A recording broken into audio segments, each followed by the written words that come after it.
ራስን መሰብሰብ ክፍል 2። ሁሉም ቦታ መገኘት አልችልም።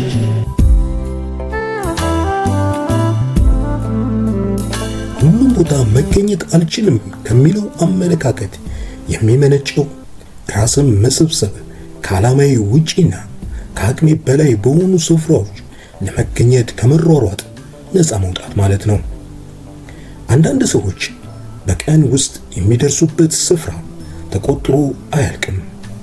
እንዲሁም አንዳንድ ጊዜ በተመሳሳይ ሰዓት 2-3 ፕሮግራሞች ላይ የመገኘት እቅድ ይይዛሉ።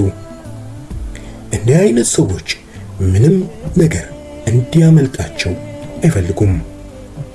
ይህ ታላቅ የሆነ መቅበዝበዝና ድካም የሚያስከትል የህይወት ዘይቤ ነው።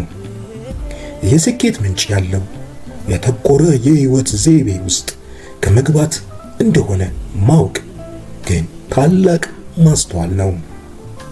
ሁኔታውን ለማረም የሚከተሉትን ሐሳቦች እንመልከት። በአንደኛ ደረጃ ልብንና እግርን ማጣጣም። ልቤን የጣልኩበት የህይወት ዓላማና እግሮቼ የሚያዘወትሩበት አቅጣጫ አንድ መሆኑን እርግጠኛ መሆን አስፈላጊ ነው። ዓላማዬ ነው ብዬ ወደ ያዝኩት ስፍራ እግሮቼ ካላዘወተሩ አንድ የተዛባ ነገር እንዳለ አመልካች ነው። ሁለተኛ ደረጃ እግርን መሰብሰብ።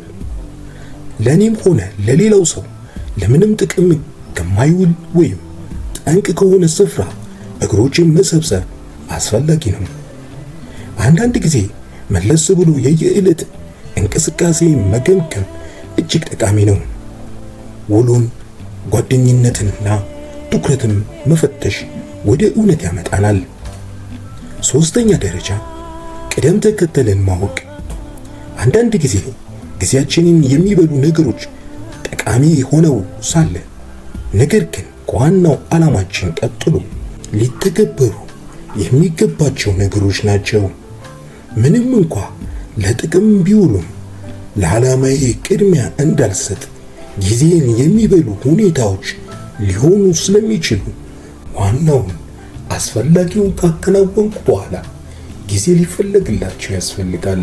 በቀጣይ ነጥቦችን እንመለከታለን። ሰናይ ጊዜ።